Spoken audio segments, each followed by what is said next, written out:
I just wanted to make comment about what happened in the chamber today. You know, I really do not appreciate being spoken to and screamed at by the Prime Minister as I was today. Our female MPs and senators are treated like absolute garbage all the time by the left, and we have had enough. So that's why we're here today. We're here to make a stand, and this is about women across Australia. I have 2 daughters, and if I don't stand up against this bullying in the Parliament, well, you know, they just won't have the respect for me. So. Apparently, these coalition MPs and senators are furious at Anthony Albanese's bullying, and the media ate it all up with headline after headline. Look at this one. Bully Albo accused of making female MP cry. So because of all the media attention, let's take a closer look at what really happened. A few days ago, Anthony Albanese was asked a question by Michelle Landry. She's part of the Liberal National Party in Queensland. Thank you, Mr Speaker. My question is to the Prime Minister. The federal government is intending to delay $800 million of Commonwealth funding to construct the Rockhampton Ring Road by at least 2 years. In 2019, as Shadow Infrastructure Minister, the Prime Minister issued a media release titled, quote, "Rockhampton Ring Road a certainty under Labor." Why is the Prime Minister breaking his personal guarantee to the people of Rockhampton? Basically, she's complaining about a road project called the Rockhampton Ring Road that's now had its funding delayed as part of the latest budget cuts. I give the call to the Prime Minister.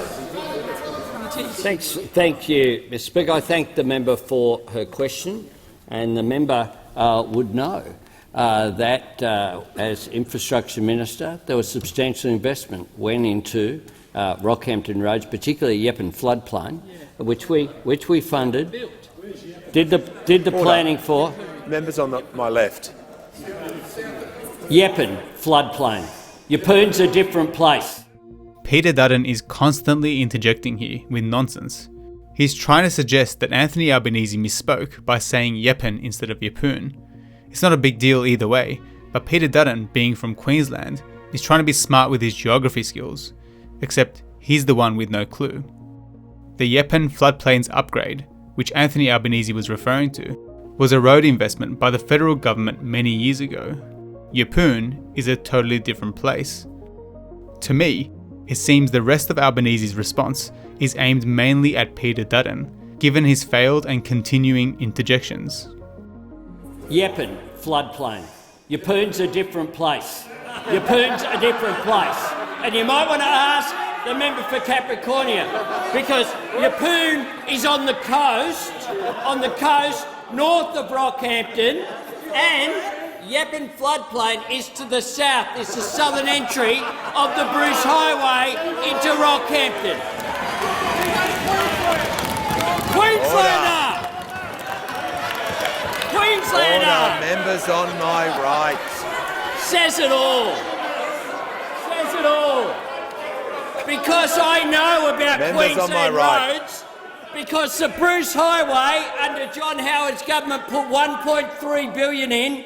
We put $6.7 billion in half the time.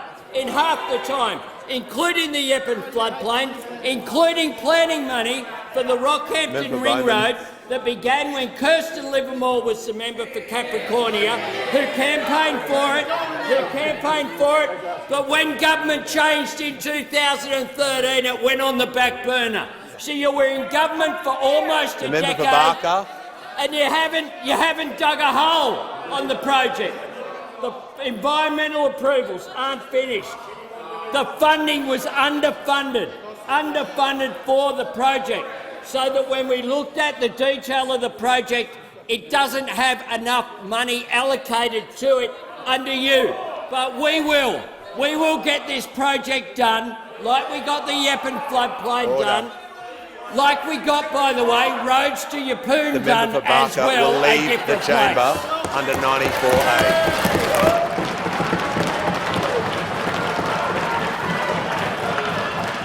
Order. After question time, Susan Lee raised an issue with the Speaker. The Deputy Leader of the Opposition has asked for the call, and I give her the call. Thank you, Mr Speaker. I have a question for you. You may proceed. Mr Speaker, following the Prime Minister's response to the member for Capricornia's question during question time, the member for Capricornia has left the chamber in tears and in a state of high distress. I ask you to review the video of the Prime Minister, his response to the member for Capricornia, and review the appropriateness of the tone of that response. I simply ask the Speaker to review the video. Order. I shall review the footage and report back. They must not have realised that the video would show this happening during the response. Later in the day, the Speaker updated Parliament on his review. During question time, the Deputy Leader of the Opposition, the member for Farrer, asked me to review the response and tone of the Prime Minister in his answer to a question from the member for Capricornia. I have reviewed the footage and I can confirm the Prime Minister was answering the question from the member for Capricornia. During the answer, the Prime Minister was also directly responding to interjections from the Leader of the Opposition. In reviewing the footage, I did not see the Prime Minister show any disrespect to the member for Capricornia. As the footage was not on the member for Capricornia for the entire response, I did not see her leave the chamber. Of the footage of the member for Capricornia that I was able to review, she appeared engaged in the response for the Prime Minister. I thank the member for Farrer for raising this matter. As if the press conference wasn't enough, Michelle Landry also went on Sky News, where she made some interesting comparisons. Imagine if Scott Morrison did this as Prime Minister, the outrage that there'd be out there. Right, because Scott Morrison was respectful in Parliament, especially to women. Action was immediate, and if the Chief Executive wishes to stand aside, well, not wishes to stand aside, she's been instructed to stand aside, and if she doesn't wish to do that, Mr Speaker, she can go.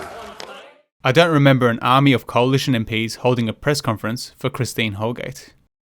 Imagine if Peter Dutton did that to one of their female politicians. Every lefty organisation in the country would be outraged. They changed the rules and they created uncertainty for those most vulnerable. Very sensitive, Tanya. Very sensitive. I give the call to the Honourable Deputy Leader of the Opposition on a point of order. What is point of order? The point of order is he should tell the truth in the Parliament. Oh, that is not a point of order. There is no point of order. I call the Honourable Minister for Health. Nasty, Tanya. It didn't take long to come out. Now, Madam Speaker, so what did the government... It's apparently hilarious, except only when it suits her. I mean, this is stuff you find after 2 seconds of research. Imagine what you'd find by scrubbing through years and years of parliamentary footage. Then there's Michelle Landry's comments from just last year, when it was revealed that a staffer defiled a female Liberal MP's desk. He was sacked, and she said this. In saying that, the young fellow concerned, you know, he was a really good worker and he loved the place, and I feel bad for him about this. Back to the main issue though, Michelle Landry may well have been upset by Anthony Albanese's response, and inappropriate behaviour needs to be called out, regardless of political party.